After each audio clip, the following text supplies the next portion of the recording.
Adidas Terrex Agravic Speed and Speed Ultra comparison review. Action. Welcome everyone to a fun conversational pace episode. This one's been a long time in the making. We fought for this one. We did. It was really hard to get both of these shoes to run in. I don't know if that's just due to limited supply or whatnot. We can let all the conspiracy theorists out there do their thing, but we have them both. We have the Terrex Agravic Speed. Dang, Speed. It's mirrored on my computer. We have the Terrex Agravic Speed and the Speed Ultra. We are going to compare both shoes. We're going to talk about both. We've run in both, and we will hopefully answer everyone's questions. But of course, if there's anything that we skip, please comment. Let us know your questions, comparisons, your thoughts. We love having the conversation here on Conversational Pace. Before we get going, just want to let everyone know that these shoes were provided to us by Adidas and Running Warehouse, but we're under no obligation to say whether we like the shoe or not. No one will get to preview or watch this footage before it gets published to YouTube, because we want to keep everything beneficial and authentic for you. Instead of running through the shoe stats, I'm actually just going to pull a graphic up on the screen right now. Thank you, Canva. Ta-da. Pause the screen if you want to, take an extended look, see how the stats compare. Let's go into the materials of the shoe. Both of these shoes, the Speed and the Speed Ultra, have nearly identical uppers. It's a very simple, tightly woven mesh upper. I feel it's almost more, it feels more plastic than fabric. Wouldn't you say, Finn? 100%. Yeah, it's very much a race inspired upper. Like we were saying with the Zagama, in the Zagama review, that there's your comfort luxury uppers and your performance upper. This absolutely falls into the performance range where, it's like minimum viable product to work. So we've got, do we have any foam? I don't even think we have any foam in the tongue. It's just there's like a little bit of foam in the Speed tongue. I don't have the Speed Ultra on me right now. There's a little they bit. feel the same. Yeah, it's either just like two pieces of fabric or a thin piece of foam, but almost nothing there. We're looking at, there's two minuscule pads of foam underneath the ankle bones in the heel cup, but other than that, it's just fabric. We have, heel counter as well. It's floppy. We have very few plastic overlay, pretty minimal toe cap that just gives the toe box some shape. We have just plastic piping around the lace eyelets. It's the same for both shoes.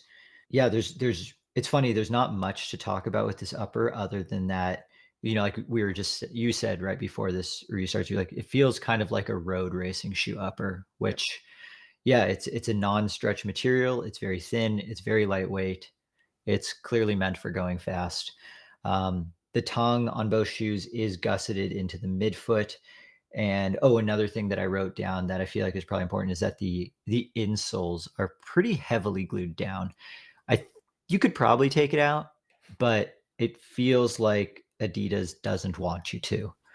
The midsoles are where the shoes definitely differ quite a bit. I'll start with the Speed. We have two different foams. Right underfoot is their Light Strike 2.0, so it's an updated version to their Light Strike, which the Light Strike 1.0 is trash.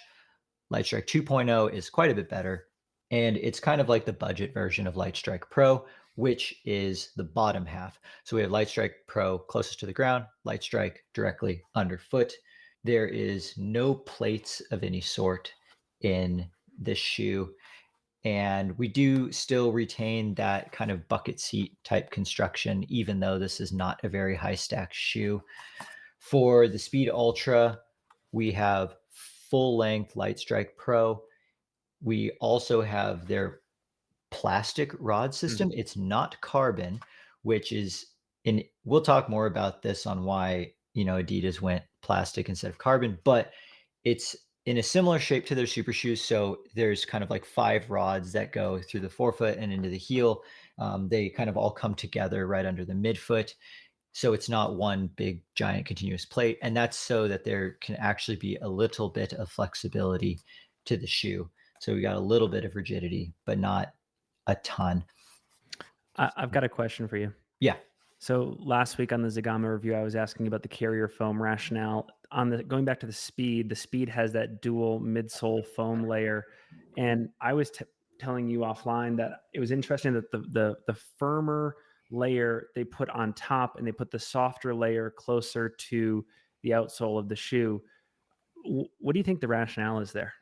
So when you asked me before we started recording, I legitimately could not think of even a theory for why they did it because to me it makes sense to have the firmer foam closer to the ground, which is going to be more stable, and then the softer foam closer to your foot, which is going to be more comfortable. Here's what I'm thinking. I'm thinking that maybe because both foams are still pretty soft and the shoe has no plates or rods of any sort to give it any more extra stiffness, they use the firmer foam underfoot so that way you do still have a supportive bucket seat type Mm, construction and almost like your guide rails yep. around the side of the shoe. So that way your foot doesn't slide around too much on top of really mushy foam. And then you have your Light Strike Pro underneath, which I think they can get away with using it underneath because the shoe's not super high stack. I bet if this was any higher stack, you would start running into like pretty severe stability issues. Mm. But instead, you just have like a nice crash pad all the way through the forefoot. That's my hunch. With that being said, I would be super curious to see what this feels like if the foams were flip flopped. Yeah, me too. Back to the Speed Ultra, we've got the full length Light Strike Pro. It is two chunks because there is the plate there that's in the middle. I think that's going to help with a little bit of rock protection as well. Moving on to the outsole, the Speed gets a full length outsole, so there's no exposed foam underneath. We're looking at 3 millimeter lugs in the middle, 4 millimeter lugs on the edges, whereas the Speed Ultra gets 2.5 millimeter lugs in the middle, 3.5 millimeter lugs in the edges, and we do have a strip of exposed midsole foam underneath. I imagine that's because they could get away with it because there is the plastic rods in the midfoot to provide a little protection. And I'm curious if Adidas actually found the shoe too stiff in the Mm. forefoot without this cutout in their testing because this shoe was under testing for at least 2 full years with their professional athletes running in them in races before the production model finally came to see the light of day. How important is that when there's like such extreme rocker geometry on the shoe, though?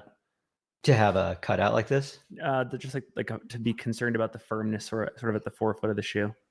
I think it's more important than a lot of these brands tend to, make you think it is. Like when you're adding this much foam, especially like a super critical, super foam, and you're adding just this much bounce, Yeah, the ratios of the rocker and everything, it needs to be perfect or else it's gonna feel like crap. Whether they did that right, we'll get into in a few minutes. yeah. But that's the materials. One interesting thing that I thought was, so I don't know, worth noting for the outsoles is that the Speed Ultra has smaller lugs, but there's also more of them and they're tighter together. Whereas the Speed has slightly bigger lugs, but they're also more spaced apart. Mhm. Um, I don't really know why, other than they just like needed to make it different. But to me, like the half millimeter difference in lug length plus slightly more spread out, it didn't really seem to change the grip for me at all. We have a lot of open-ended questions here for the product team I at yeah. Terrex. I hope that they watch this video and, like, let me know. But that's the materials. Let's get on to, comparing the fit and the ride of these shoes. Finn, what kinda running did you get in these? So I did my due diligence with the speed. I got 97 miles in this shoe. I mean, we actually pushed this interview back just about an hour because I had to go do one final true mountain, glorious mountain run in them to kind of check all the boxes. But got 97 in this guy. And then I had significant, what I believe were significant sizing issues in the Speed Ultra. I got 18 miles on that shoe and it was almost all road. I was sort of like very delicately testing it out on pretty flat surfaces and seeing how the heel hold worked with different lacing tricks and lockdowns. And yeah, so I had a lot of problems with the Speed Ultra. right from the get, and then this one ended up working for me over time. Let's talk about the sizing issues actually, and that'll just make it really easy for the sake of like the chapters in this YouTube Sure. video. Sizing problems. Both of these shoes run big. Yeah. Like that's been confirmed by pretty much every single reviewer where it's like you are mandatory half size down, full size down for many people as well, which unfortunately for a shoe that's really hard to find in stores, make sure you buy it from a online shop that has a great return policy, like our friends at Running Warehouse. You know, we'll have a link below, but you definitely want to make sure that you figure out your sizing. So I think we both got shipped just our regular size, and I think for the sake of being honest reviewers, it was a good thing. It was a Yeah. negative for the sake of her actual performance, but both of mine are 10s. I definitely would go 9.5 for both, maybe even a 9. I think 9.5, I would be happy, but I was definitely way too long in the 10. I ran in them anyways. I even raced in them anyways, partly because the upper doesn't have any stretch. So, like, once I was able to lock my foot down and figure it out, I just had a lot of room in the front, and I was just risking catching my toe. But it's interesting. So the Agravic You Mount Ashland hill climb, is that what you used it no, I for? did a Black Canyon 60K in this. Oh, that's right. Okay. Yeah. Um, back in February. I know, I've had these shoes for a while. Yeah. So the Speed Ultra felt way bigger for you than the Speed. Yeah, I needed to probably go a half size down in the speed. I could still make it work in its sort of true to size status right here. And then in the Speed Ultra, I need to go a full size down. That's Yeah, so it's so interesting. yeah, One, because the uppers are nearly identical. yeah. Um, so you'd think and they both seem to run big. For me, I was the opposite. I felt like the speed ran bigger on my foot, and you'll see I actually even swapped out the stock laces for some thicker ones, just so I could have a little bit more comfort as I crank them down. The Speed Ultra, I felt like it fit my foot better, which again, apologies to the viewers because we're not helping with, like, the sizing issue, like, you might be a half or 1. The Yeah. It's The only it's thing I can think of is because I tried on that crazy Mizuno road shoe at TRE, like that Oh, severely yeah. rockered one, and I had a similar issue in that shoe, and I feel like when you have, like, that significant a rocker on a shoe, and obviously the Speed Ultra is not nearly as severe, I still Mhm. think it's pretty difficult to lock in that heel fit. Yeah, Uh, I wonder if the shape of your heel as well and how yeah. it matches with this, becomes, just that much more of a difference maker. Like, for some reason, I was able to tighten this down and get, like, full security in the heel, even though I had, like, a full thumb's width of space in the front of the Mm. toe, to the point where I felt fine racing Black Canyon 60K in it. Yeah, super, super interesting. I'm shocked that Adidas screwed up the sizing of the shoes that bad. Like, they've made a good amount of shoes, and these are just massive, but I just thought that was As interesting. my as a good friend of mine once says, "The last comes first." The last comes first, and if you're not first, you're last. Um, back to the testing mileage. I got in 101 miles in the Speed Ultra, 14 and a half hours of running, and a little over 13,000 feet of climbing and descending. One race, the Black Canyon 60K. In the Agravic Speed, I got in 53 miles, just over 10 hours, and just over 10,000 feet of gain. And one thing that I started doing that I think I'm going to continue doing from here on out is I've started doing like a little morning hike in the trails with my son on the carrier. Ooh. And I'm adding like 12 pounds right now.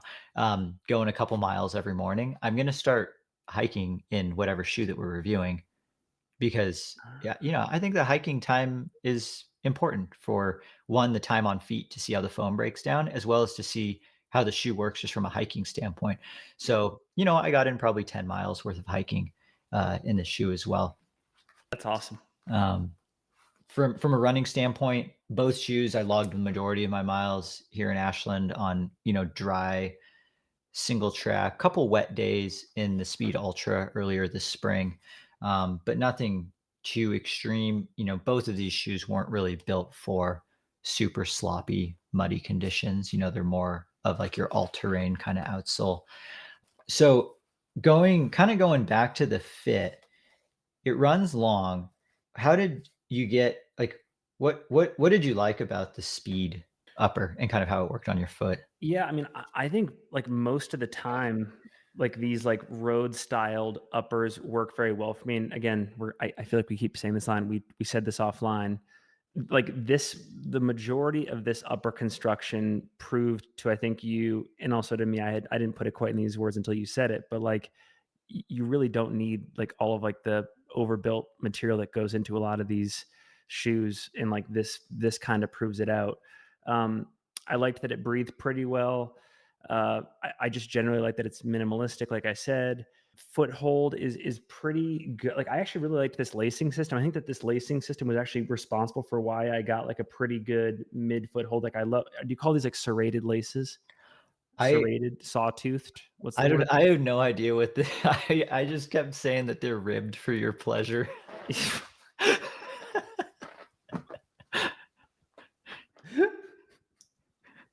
Exactly. Well, they're real. These really help with lockdown too, I Finn would say. loves the ribbed laces. The rambling. I got to compose myself. Um, yeah. So I just think I like road shoe uppers, like from like a preference Mm, standpoint. Like I love like a minimalistic, like not too many overlays, not too much material, not too much padding. I mean, it's a nice to have, but like if I'm looking to shave weight, I think it's great. yeah, Um, I agree. And then, yeah, I mean, I think other than sort of like the heel hold issues that I kind of had in this shoe, I would say that the ankle collar material was fairly harsh. Same with like sort of the material on the tongue. Got a little bit of lace bite when I was in more like technical, steep off camber terrain, especially earlier today when I was climbing up and down Lone Peak.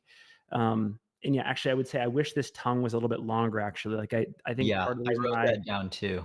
like it we could use like a longer tongue here. That also probably contributed to the lace bite. But yeah, this is just a very thin, flexible heel construction, dug into the Achilles a little bit. Do you think a lot of those problems around the heel cup would go away if you went down a half size? I think so, because my favorite shoe of all time is the Ultra Duo 1.5, which actually has a very similar upper construction across the board. It's got a slightly flimsier and longer tongue, and the lacing system that comes with it isn't amazing, but like Mhm. a lot of the same features in this speed we saw in that shoe. And I was trying to think like why I liked this upper so much, and it was reminiscent of that. Yeah. Going back to the material of this upper, thing I wrote down in my notes, I'm curious to hear your thoughts, is I think this is the closest thing to a Matrix upper without being Matrix branded. Yeah. It's nearly plastic feeling. It's got no stretch. It's very breathable. It appears to be very durable. It's Yep. very lightweight. I think it's a great material from a performance standpoint. Do you think it's comfortable enough? Because I like, think so. Matrix isn't that comfortable, but I've always felt like it's comfortable enough as long as you don't get anything, like, weird poking into your foot. Yeah, so today I did a 4-hour run in it, and it was great. If I was doing an ultra, like if I was planning to spend, 8 to 16 hours time on feet, 50 mile to like 100K, 100-mile distance, I might ask for a little bit extra padding and maybe a little bit more structure here in the heel, but that's it. Yeah. Yep, totally. One thing last bit about the upper before we move on to the ride underfoot is I've had a few friends let me know that they've had problems with, and I'm talking specifically with the Speed Ultra, and the problem might exist with the Speed is there's a plastic overlay that pipes right around the top of the ankle. Some people have had that cut into their ankle bone because it is pretty sharp there. Mm, If it hits you just right on the ankle bone, it yep. will be horrible because it's got no give. So that's like Yeah. just one problem that some people had. I normally have pretty sensitive ankle bones, didn't hit me. So I was okay. I didn't notice it at all, but Yeah. I've heard stories of some people bleeding in that area because of it. This is actually so I've got 97 on this shoe. I actually have very early signs of a possible blowout around the right pinky toe in this upper. Like I feel like if I ran maybe 50 more miles in this shoe, we'd get a blowout, Hmm. which is interesting. That's close enough where we might need an update. Yeah, honestly, I might do the Lord's work and try to do like my 7th or 6th or 7th run each week in this shoe See just if to see kind if of you see can what break it. happens. But I already promised that I would do some stuff in the Jackal Boa too later this summer too. So we got a growing list. Yeah, time to start logging the Anton weeks. Um, Finn, I'm gonna let you talk about the ride and kind of the feel underfoot Okay. of the speed. I'll Um, do a little bit more of the Speed Ultra since I logged more miles in that. sure. So just in the compared to the few runs that I did in the Speed Ultra, I would say this is a noticeably firmer ride. Decent amount of protection, but like also some ground feel, some responsiveness. I actually put the Prodigio on, another La Sportiva shoe, just before this review, and then kind of put that one on my left foot, this one on my right foot. Very similar in midsole feel to me. Mm, Same with the Catamount 3. I also took I put one of the Catamount 3s on while we're in this one at the same time. Very similar sort of like ride experience. Maybe like more, I don't know how exactly to describe this, but I was looking at like the specs on the shoe. So it's got that like forward to backward rocker, but it's also got like that lateral rocker technology. So it's like, I guess the way to describe it is like it brings the foot back to center upon foot strike, like before you roll through the toe. And the reason I bring that up is because I felt like I could run fast in any terrain. So I took this up in the mountains earlier today, did a couple strides, did a couple like rolling terrain type runs on the BST, felt great. Like I would say yeah, that was one of the hallmarks of this ride was that like ready to run fast confidently in any terrain, which was kind of cool. yeah, totally. I guess that's one thing that we didn't really talk about because we kind of skipped the stats, but this shoe is stupid light. It is It is, 9 ounces. no, my size 10 was 8.6 ounces, I think mine is 9. It's like 9.1. I'm a which 12. that's insane. That's Yeah. like that's about the same weight as the normal Shrek, and this feels like it has like double the cushion. Yeah. Oh, This at least. light strike foam plus this upper is very lightweight. And like you said too, like there's some ground feel. This shoe isn't that thick. It's funny, this shoe almost gave me like nostalgic kind of vibes because it's doesn't have any plates. It's got a little bit of a rocker, but it's very flexible. Hmm. So you don't really notice the rocker. It kind of feels like what used to be a high cushioned trail shoe, except with more modern material. So like it kind of took me back to like some of the old like Pearl Izumi trail shoes, some of the older like Nike Wild Horse or even Nike Kiger, Mm. but with a much lighter weight upper and much more modern foam. I almost felt like this is like it's like the new version classic shoe. If someone wants like, I don't want the plates, I don't want super high stack, but I still want high end materials in a lightweight package. This, I think this checks those boxes perhaps better than any other shoe on the market. Damn, if the product team is watching, that was like one of the nicest compliments you could possibly give. I mean, yeah, that's immediately what it took me back to is like some of the trail shoes of yesteryear, except this one didn't feel like a brick. We never needed to innovate. I It guess was already so. there. Yeah. I do like, I like the feel of this shoe. This light strike, like the regular light strike foam, it's not bad. It's and Yeah. like you said too, it's the Speed Ultra, definitely much softer and much bouncier. But I have a feeling if this was full 100% Light Strike Pro for this stack, it might be too thin. Like I think you'd bottom it out and perhaps have too much ground feel. Yep. So I think the Light Strike is necessary for this shoe without making it higher stack. Yep.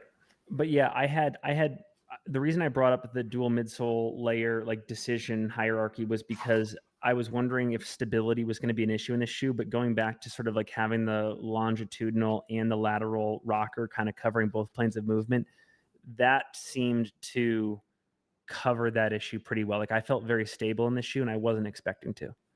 Yeah, I agree. I in both shoes, I didn't have any stability issues. Um, which yeah, I mean, going to the Speed Ultra, what did I write down? I wrote down a lot of I mentioned it in my first impressions video that this shoe felt weird as hell as soon as you put it on. I mean, do you remember what it was like when you like put the shoe on for the first time? Because I just remember like almost tipping backwards because like you roll so much. Yeah. This I mean this is one of the most extreme rockered shoes I've ever worn, Yes. and like road super shoes, the worse that they feel to like walk around in your house, oftentimes the better they feel when you get going in them. And that was kind of the experience I had in this shoe where like walking around and trying it on initially at TRE, I was like, oh no, Terex screwed up. This shoe feels like crap. And then I started running in it. And after about 30 miles, I was like, hmm, there might be something magical to this shoe. And I think I think there's some magic here. So one common theme that we've continued to have with this channel is we've reviewed what are like quote unquote trail super shoes. And every single time I've said, I don't know if this is really a super shoe. I think it's just expensive and has carbon, but doesn't actually make me any faster. I believe this is the first trail super shoe.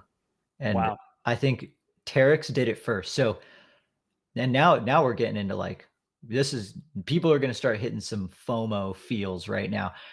This is like when Nike came out with the original 4%, where if you were Shalane Flanagan and Amy Craig at the 2016 trials, you had a distinct advantage over everybody else in the field because of the shoes that you were wearing. As of right now, I think this shoe, as long as it works for your foot, and I say that because a lot of people had problems with the original 4% being a little bit too narrow underfoot. If this works for your foot and you get the sizing correct, you are getting free time out on the S trails. so you're saying, so we're, yeah, because we're 2 weeks at time of recording, we're 2 weeks away from the Western States 100. You're saying that people like Dan Jones and Emily Hawgood have a technological advantage on their feet at this race? I believe they do, unless well, here's what we don't know how good the Hoka Tecton X3 is. We don't know how good the Nike Ultrafly 2 is, Mm. and I can almost guarantee we will see both of those shoes on the feet of runners at Western States. If we assume that it's just what is on the market right now, I think that this is hands down the shoe that makes you more efficient. I don't know what percent. I don't do tests like that, but I've done a couple like A and B runs with some other shoes and like kept, and of course this is so hard to test because it's just like there's so many variables, but just like keeping my heart rate exactly the same, trying to keep everything exactly the same. Every single time I have been like 20 seconds a mile faster in this shoe than anything else I've run in. Wow. Has so you raced in the shoe back at Black Canyon in early February. Has your perspective on this shoe changed at all with additional testing? Like, have you had any new insights, or has it all just been confirmation of what you initially observed? So back when I did the initial impressions review, I said I probably wouldn't go over 50 miles of racing in the shoe. Yeah. If it's mostly runnable, I now think I would.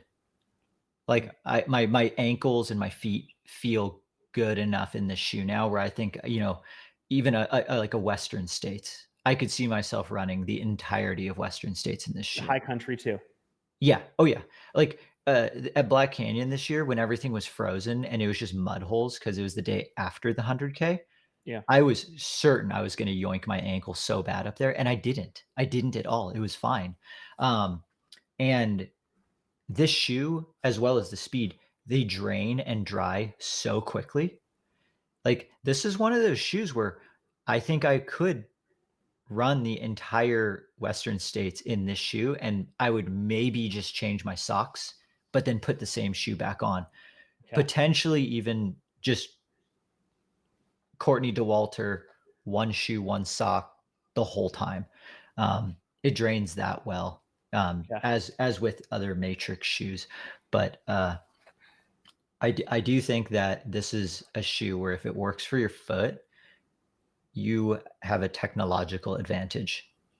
And part of me is very stoked about that because I've wanted to see a company do it in trail. A bit of me is also sad now because it's like road where it's like turning into a little bit of an arms race of you now have to like pay to play if you want to race your best race. Like you're not going to run a road marathon in anything but super shoes.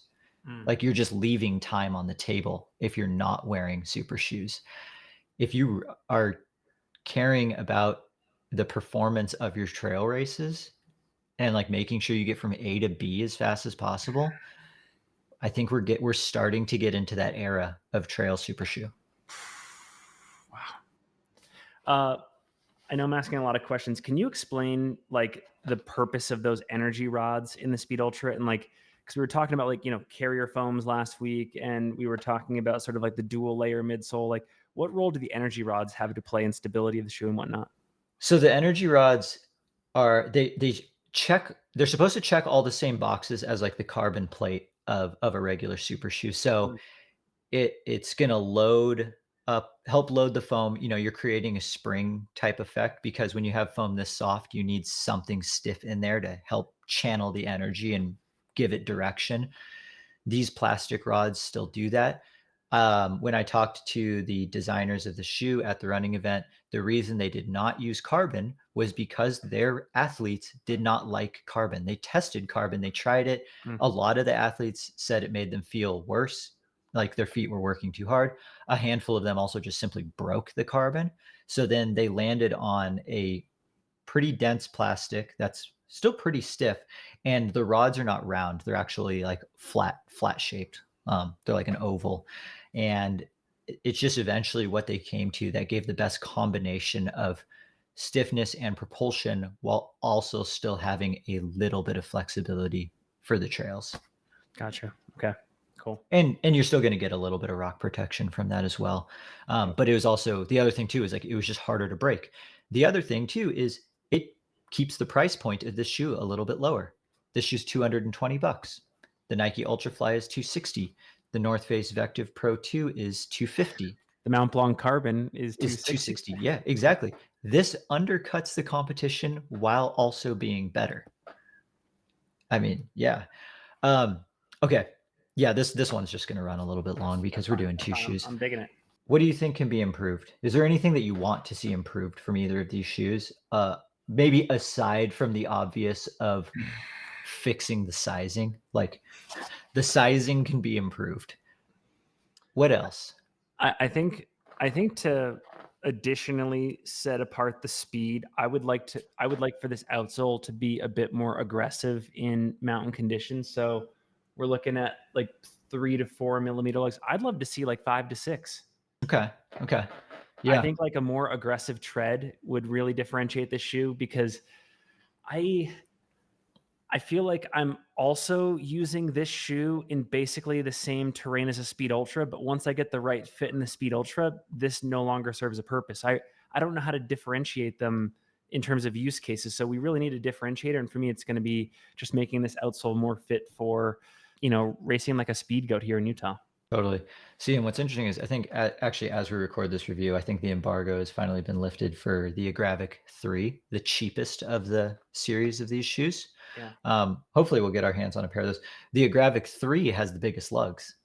It has I think it has 5 millimeter lugs across because this one's 3 and 4. I think the Agravic 3 is 4 and 5 or 4.5 and 5.5 millimeter lugs, which then further proves your point of like what do I do with this then? Mm, Um, the difference, the Agravic 3 doesn't have any Light Strike Pro.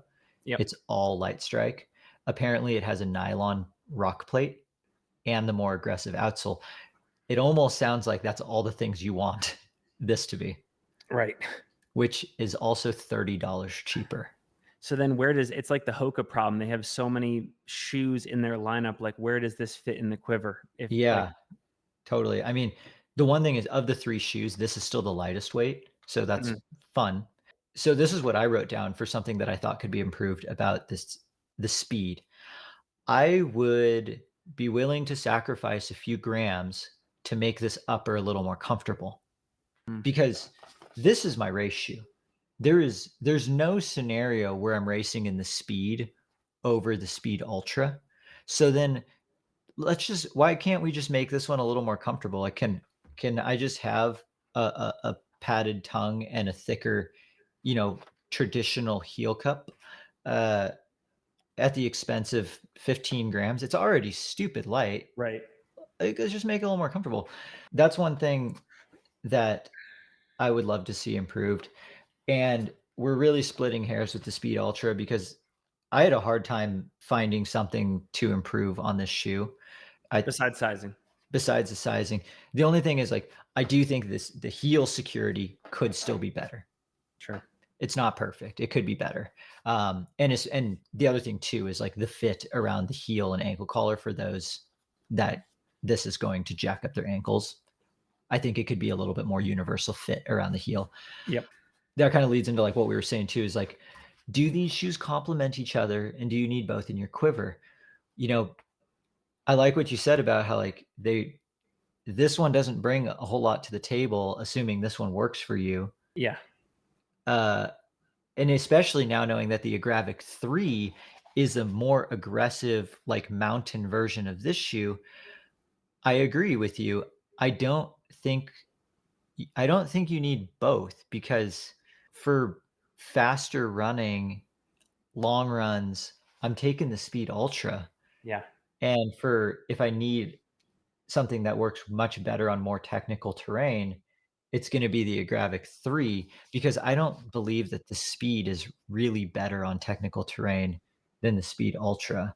Mm, The only reason why I would pick the Speed over the Speed Ultra is if you want the modern materials and a very lightweight shoe, and you just prefer the feel of a more medium stack shoe. Like, if you want your classic trail racer, that is this, which okay, I'm just gonna jump ahead. My lukewarm take that I was telling you about. These are both race shoes they are. because Adidas is trying to advertise this is the trainer and this is the racer. And let me tell you the problem I have with that. I hate the trainer being lighter weight than the racer. Like, in what world do you train in the shoe that's lighter than the racer? Like, on race day, you go and put on the heavier shoe? Like, no, these are both race shoes. Like, I'm training in, like, the Nike Zagama and then putting on the Speed Ultra as my race shoe, Yeah. and same deal with the Speed. I'll put this on as the race shoe, but I don't think either of these are daily trainers. No. That's my lukewarm take, is I'm not pulling either of these as a daily trainer. I'm I'm only keeping one of these shoes if I had to, pick. I don't need both. And it's going to be the Speed Ultra, and I'm only bringing it out for workouts and important long runs and then races. Mm. What do you think?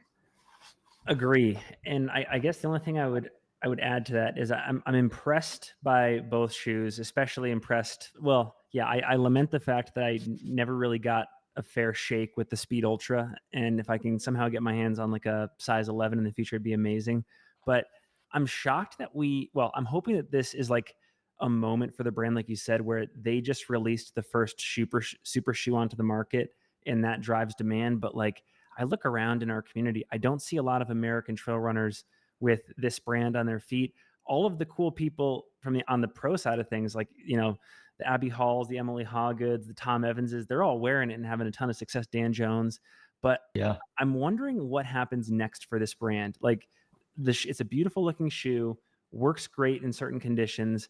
Very, very curious and excited to see what happens from this moment onward with this release. Mhm. Yeah, I do truly believe that we're in, like, year 0 of trail super shoes. We're like, the timeline is starting now. There's before Terrex Speed Ultra and Oof. after Terrex Speed Ultra. That's how fast I feel this shoe is, without being out of control.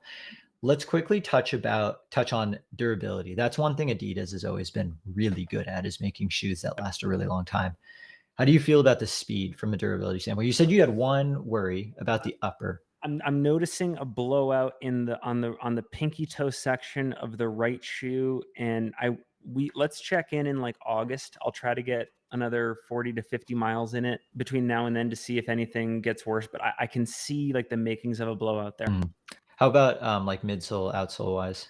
Outsole is great. I mean, what other shoes have we run in that had that continental rubber? I'm trying to think. Adidas is the only It's just brand. Adidas. Okay. Yeah, Yeah, they are the great. continental I rubber don't see toe. like the lug depth has stayed almost the exact same 100 miles in the Speed Ultra, which is amazing.